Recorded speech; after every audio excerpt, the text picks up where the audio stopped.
सर्व मंगल मांगल्ये शिवे सर्वार्थ साधिके शरण्ये त्र्यंबके गौरी नारायणी नमस्तुते। हे नारायणी, तुम सब प्रकार का मंगल प्रदान करने वाली मंगलमयी हो, कल्याणदायिनी शिवा हो, सब पुरुषार्थों को सिद्ध करने वाली हो, शरणागत वत्सला, तीन नेत्रों वाली एवं गौरी हो। हे नारायणी, तुम्हें नमस्कार है। आज चैत्र नवरात्रि का तीसरा दिन है। आइए सुनते हैं दुर्गा सप्तशती का तीसरा और चौथा अध्याय। ऋषि कहते हैं, दैत्यों की सेना को इस प्रकार तहस नहस होते देख मां दैत्य सेनापति चिक्षुर क्रोध में भरकर अंबिका देवी से युद्ध करने के लिए आगे बढ़ा। वह असुर रणभूमि में देवी के ऊपर इस प्रकार बाणों की वर्षा करने लगा जैसे बादल मेरुगिरी के शिखर पर पानी की धार बरसा रहे हों। तब देवी ने अपने बाणों से उसके बाण समूह को अनायास ही काटकर उसके घोड़ों और सारथी को भी मार डाला। साथ ही उसके धनुष तथा अत्यंत ऊंची ध्वजा को भी तत्काल काट गिराया। धनुष कट जाने पर उसके अंगों को भी अपने बाणों से बिंध डाला। धनुष, रथ, घोड़े और सारथी के नष्ट हो जाने पर वह असुर ढाल और तलवार लेकर देवी की ओर दौड़ा। उसने तीखी धार वाली तलवार से सिंह के मस्तक पर चोट करके देवी की बाईं भुजाओं पर बड़े वेग से प्रहार किया। राजन, देवी की बांह पर पहुंचते ही वह तलवार टूट गई। फिर तो क्रोध से लाल आंखें करके उस राक्षस ने शूल हाथ में लिया और उससे उस महादैत्य ने भगवती भद्र काली के ऊपर चलाया। वह शूल आकाश से गिरते हुए सूर्य मंडल की भांति अपने तेज से प्रज्वलित हो उठा। उस शूल को अपनी ओर आते देख देवी ने भी शूल का प्रहार किया। उससे राक्षस के शूल के सैकड़ों टुकड़े हो गए। साथ ही महादैत्य चिक्षुर की भी धज्जियां उड़ गई। वह प्राणों से हाथ धो बैठा। महिषासुर के सेनापति उस महापराक्रमी चिक्षुर के मारे जाने पर देवताओं को पीड़ा देने वाला चामर हाथी पर चढ़कर आया। उसने भी देवी के ऊपर शक्ति का प्रहार किया, किंतु जगदम्बा ने उसे अपने हुंकार से आहत एवं निष्प्रभाव करके तत्काल पृथ्वी पर गिरा दिया। शक्ति टूटकर गिरी हुई देख चामर को बड़ा क्रोध हुआ। अब उसने शूल चलाया, किंतु देवी ने उसे भी अपने बाणों से काट डाला। इतने में ही देवी का सिंह उछलकर हाथी के मस्तक पर चढ़ बैठा और उस दैत्य के साथ खूब जोर लगाकर बाहु युद्ध करने लगा। वे दोनों लड़ते लड़ते हाथी से पृथ्वी पर आ गिरे और अत्यंत क्रोधित होकर एक दूसरे पर बड़े भयंकर प्रहार करते हुए लड़ने लगे। तदंतर सिंह बड़े वेग से आकाश की ओर उछला और उधर से गिरते समय उसने पंजों की मार से चामर का सिर धड़ से अलग कर दिया। इसी प्रकार उदग्र भी सीला और वृक्ष आदि की मार खाकर रणभूमि में देवी के हाथों से मारा गया तथा कराल भी दांतों, मुक्कों और थप्पड़ों की चोट से धराशायी हो गया। क्रोध में भरी हुई देवी ने गदा की चोट से उद्दत का कचुम्बर निकाल दिया। भिंदी पाल से वास्कल को तथा बाणों से ताम्र और अंधक को मौत के घाट उतार दिया। तीन नेत्रों वाली परमेश्वरी ने त्रिशूल से उग्रासय, उग्रवीर्य तथा महाहनु नामक दैत्यों को मार डाला। तलवार की चोट से विडाल के मस्तक को धड़ से काट गिराया। दुर्धर और दुर्मुख इन दोनों को भी अपने बाणों से यमलोक भेज दिया। इस प्रकार अपनी सेना का संहार होता देख महिषासुर ने भैंसे का रूप धारण करके देवी के गणों को त्रास देना आरंभ किया। किन्हीं को थुथुनों से मारकर, किन्हीं के ऊपर खुरों का प्रहार करके, किन्हीं किन्हीं को पूंछ से चोट पहुंचाकर, कुछ को सिंहों से विदीर्ण करके, कुछ गणों को वेग से, किन्हीं को सिंहनाद से, कुछ को चक्कर देकर और कितनों को निश्वास वायु के झोंकों से धराशायी कर दिया। इस प्रकार गणों की सेना को गिराकर वह असुर महादेवी के सिंह को मारने के लिए झपटा। इससे जगदम्बा को बड़ा क्रोध हुआ। उधर पराक्रमी महिषासुर भी क्रोधित होकर धरती को खूरों से खोदने लगा तथा अपने सिंगों से ऊंचे ऊंचे पर्वतों को उखाड़कर फेंकने लगा और गरजने लगा। उसके वेग से चक्कर देने के कारण पृथ्वी शुद्ध होकर फटने लगी। उसकी पूंछ से टकराकर समुद्र सब ओर से पृथ्वी को डुबोने लगा। हिलते हुए सिंहों के आघात से विदीर्ण होकर बादलों के टुकड़े टुकड़े हो गए। उसके श्वास की प्रचंड वायु के वेग से उड़े हुए सैकड़ों पर्वत आकाश से गिरने लगे। इस प्रकार क्रोध से भरे हुए उस महादैत्य को अपनी ओर आते देख चंडिका ने उसका वध करने के लिए महान क्रोध किया। उन्होंने पास फेंक कर उस महान असुर को बांध लिया। उस महासंग्राम में बंध जाने पर उसने भैंसे का रूप त्याग दिया और तत्काल सिंह के रूप में वह प्रकट हो गया। उस अवस्था में जगदम्बा ज्यों ही उसका मस्तक काटने के लिए उद्यत हुई, त्यों ही वह खंगधारी पुरुष के रूप में दिखाई देने लगा।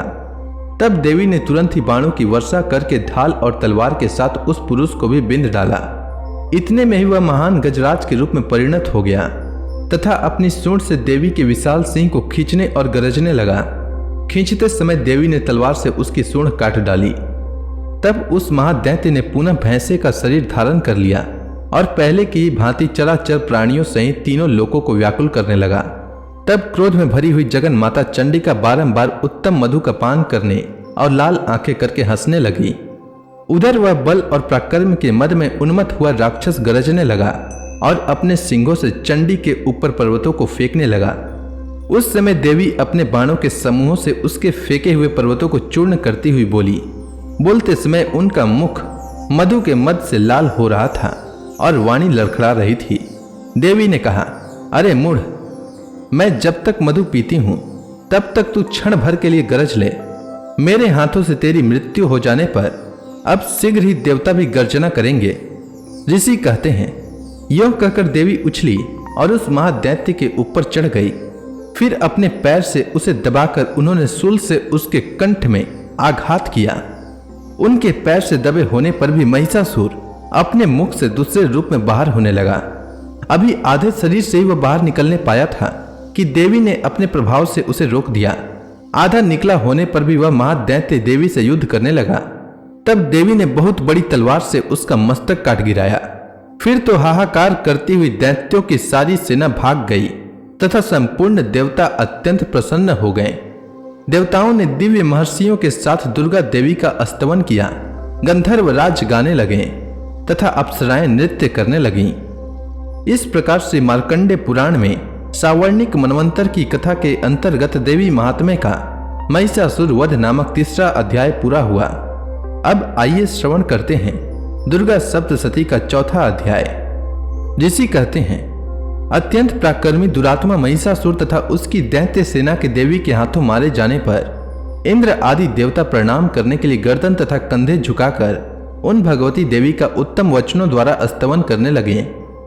उस समय उनके सुंदर अंगों में अत्यंत हर्ष के कारण रोमांच छुआया था। देवता बोले, संपूर्ण देवताओं की शक्ति का समुदाय ही जिनका स्वरूप है तथा जिन देवी ने अपनी शक्ति से संपूर्ण जगत को व्याप्त कर रखा है, समस्त देवताओं और महर्षियों की पूजनिया उन जगदम्बा को हम भक्ति पूर्वक नमस्कार करते हैं। वे हम लोगों का कल्याण करें। जिनके अनुपम प्रभाव और बल का वर्णन करने में भगवान शेषनाग, ब्रह्मा जी तथा महादेव जी भी समर्थ नहीं हैं। वे भगवती चंडिका संपूर्ण जगत का पालन एवं अशुभ भय का नाश करने का विचार करें। जो पुण्यात्माओं के घर में स्वयं ही लक्ष्मी रूप से, पापियों के यहाँ दरिद्रता रूप से, शुद्ध अंतःकरण वाले पुरुषों के हृदय में बुद्धि रूप से, सत पुरुषों में श्रद्धा रूप से तथा कुलीन मनुष्य में लज्जा रूप से निवास करती हैं, उन आप भगवती दुर्गा को हम नमस्कार करते हैं। हे देवी, आप संपूर्ण विश्व का पालन करें। हे देवी, आपके इस अचिंत्य रूप का, असुरों का नाश करने वाले भारी पराक्रम का तथा समस्त देवताओं और दैत्यों के समक्ष युद्ध में प्रकट किए हुए आपके अद्भुत चरित्रों का हम किस प्रकार वर्णन करें। आप संपूर्ण जगत की उत्पत्ति में कारण हैं। आप में सतत्व गुण, रजोगुण और तमोगुण, ये तीनों गुण मौजूद हैं, तो भी दोषों के साथ आपका संसर्ग नहीं जान पड़ता। भगवान विष्णु और महादेव जी आदि देवता भी आपका पार नहीं पाते। आप ही सबका आश्रय हैं। यह समस्त जगत आपका अंशभूत है, क्योंकि आप सबकी आदिभूत अव्याकृत प्रकृति हैं। हे देवी, संपूर्ण यज्ञों में जिसके उच्चारण से सब देवता तृप्ति का कारण है, अतएव सब लोग आपको स्वधा भी करते हैं। हे देवी, जो मोक्ष की प्राप्ति का साधन है, अचिंत्य महाव्रत स्वरूपा है, समस्त दोषों से रहित, जितेंद्रिय, तत्व को ही सार वस्तु मानने वाले तथा मोक्ष की अभिलाषा रखने वाले मुनिजन जिसका अभ्यास करते हैं, वह भगवती परा विद्या आप ही हैं। अत्यंत निर्मल ऋग्वेद, यजुर्वेद तथा उद्गीत के मनोहर पदों के पाठ से युक्त सामवेद का भी आधार आप ही हैं। आप देवी, त्रयी और भगवती हैं। इस विश्व की उत्पत्ति एवं पालन के लिए आप ही वार्ता के रूप में प्रकट हुई हैं। आप संपूर्ण जगत की घोर पीड़ा का नाश करने वाली हैं। हे देवी, जिससे समस्त शास्त्रों के सार का ज्ञान होता है, वह मेधा शक्ति आप ही हैं। दुर्गम भव सागर से पार उतारने वाली नौका रूप दुर्गा देवी भी आप ही हैं। आपकी कहीं भी आसक्ति नहीं है। कैटभ के शत्रु भगवान विष्णु के वक्ष स्थल में एकमात्र निवास करने वाली भगवती लक्ष्मी तथा भगवान चंद्रशेखर द्वारा सम्मानित गौरी देवी भी आप ही हैं। आपका मुख मंद मुस्कान से सुशोभित, निर्मल, पूर्ण चंद्रमा के बिंब का अनुकरण करने वाला और उत्तम सुवर्ण की मनोहर कांति से कमनीय है। तो भी उसे देखकर महिषासुर को क्रोध हुआ और सहसा उसने उस पर प्रहार किया। यह बड़े आश्चर्य की बात है। हे देवी, वही मुख जब क्रोध से युक्त होने पर उदय काल के चंद्रमा की भांति लाल और तनी हुई भौवें के कारण विकराल हो उठा, तब उसे देखकर जो महिषासुर के प्राण तुरंत ही निकल गए, यह उससे भी बढ़कर आश्चर्य की बात है। क्योंकि क्रोध में भरे हुए यमराज को देखकर भला कौन जीवित रह सकता है। हे देवी, आप प्रसन्न हो। परमात्मा स्वरूपा आपके प्रसन्न होने पर जगत का अभ्युदय होता है और क्रोध में भर जाने पर आप तत्काल ही कितने कुलों का सर्वनाश कर डालती हैं। यह बात अभी अनुभव में आई है, क्योंकि महिषासुर की यह विशाल सेना क्षण भर में आपके कोप से नष्ट हो गई है। सदा अभ्युदय प्रदान करने वाली आप जिन पर प्रसन्न रहती हैं, वे ही देश में सम्मानित हैं। उन्हीं को धन और यश की प्राप्ति होती है। उन्हीं का धर्म कभी शिथिल नहीं होता तथा वे ही अपने हृष्ट पुष्ट स्त्री, पुत्र और भृत्यों के साथ धन्य माने जाते हैं। हे देवी, आपकी ही कृपा से पुण्यात्मा पुरुष प्रतिदिन अत्यंत श्रद्धापूर्वक सदा सब प्रकार के धर्मानुकूल कर्म करता है और उसके प्रभाव से स्वर्ग लोक में जाता है। इसलिए आप तीनों लोकों में निश्चय ही मनोवांछित फल प्रदान करने वाली हैं। हे माँ दुर्गे, आप स्मरण करने पर सब प्राणियों का भय हर लेती हैं और स्वस्थ पुरुषों द्वारा चिंतन करने पर उन्हें परम कल्याणमयी बुद्धि प्रदान करती हैं। दुख, दरिद्रता और भय हरने वाली देवी, आपके सिवा दूसरी कौन है जिसका चित्त सबका उपकार करने के लिए सदा ही दयार्द रहता है। हे देवी, इन राक्षसों के मारने से संसार को सुख मिले तथा ये राक्षस चिरकाल तक नरक में रहने के लिए भले ही पाप करते रहे हों, इस समय संग्राम में मृत्यु को प्राप्त होकर स्वर्ग लोक में जाएं, निश्चय ही यह सोचकर आप शत्रुओं का वध करती हैं। आप शत्रुओं पर शस्त्रों का प्रहार क्यों करती हैं? इसमें एक रहस्य है। ये शत्रु भी आपके शस्त्रों से पवित्र होकर उत्तम लोक में जाएं, इस प्रकार उनके प्रति भी आपका विचार अत्यंत उत्तम रहता है। खंग के तेज पुंज की भयंकर दीप्ति से तथा आपके त्रिशूल के अग्रभाग की घनीभूत प्रभा से चौंधियाकर जो असुरों की आंखें फूट गई, उसमें कारण यही था कि वे मनोहर रश्मियों से युक्त चंद्रमा के समान आनंद प्रदान करने वाले आपके इस सुंदर मुख का दर्शन करते थे। हे देवी, आपका सिल दुराचारियों के बुरे बर्ताव को दूर करने वाला है। साथ ही यह रूप ऐसा है जो कभी चिंतन में भी नहीं आ सकता और जिसकी कभी दूसरों से तुलना भी नहीं की जा सकती, तथा आपका बल और पराक्रम तो उन दैत्यों का भी नाश करने वाला है जो कभी देवताओं के पराक्रम को भी नष्ट कर चुके थे। इस प्रकार आपने शत्रुओं पर भी अपनी दया की प्रकट की है। हे वरदायिनी देवी, आपके इस पराक्रम की किसके साथ तुलना हो सकती है तथा शत्रुओं को भय देने वाला एवं अत्यंत मनोहर ऐसा रूप भी आपके सिवा और कहाँ है। हृदय में कृपा और युद्ध में निष्ठुरता, ये दोनों बातें तीनों लोकों के भीतर केवल आप में ही देखी गई है। हे माता, आपने शत्रुओं का नाश करके इस समस्त त्रिलोकी की रक्षा की है। उन शत्रुओं को भी युद्ध भूमि में मारकर स्वर्ग लोक में पहुंचाया है तथा उन्मत्त दैत्यों से प्राप्त होने वाले हम लोगों के भय को भी दूर कर दिया है। आपको हमारा नमस्कार है। हे देवी, आप शूल से हमारी रक्षा करें। हे अंबिके, आप खंग से हमारी रक्षा करें तथा घंटा की ध्वनि और धनुष की टंकार से भी हम लोगों की रक्षा करें। हे चंडिके, पूर्व, पश्चिम और दक्षिण दिशा में आप हमारी रक्षा करें तथा हे ईश्वरी, अपने त्रिशूल को घुमाकर आप उत्तर दिशा में भी हमारी रक्षा करें। तीनों लोकों में आपके जो परम सुंदर एवं अत्यंत भयंकर रूप विचरते रहते हैं, उनके द्वारा भी आप हमारी तथा इस भूलोक की रक्षा करें।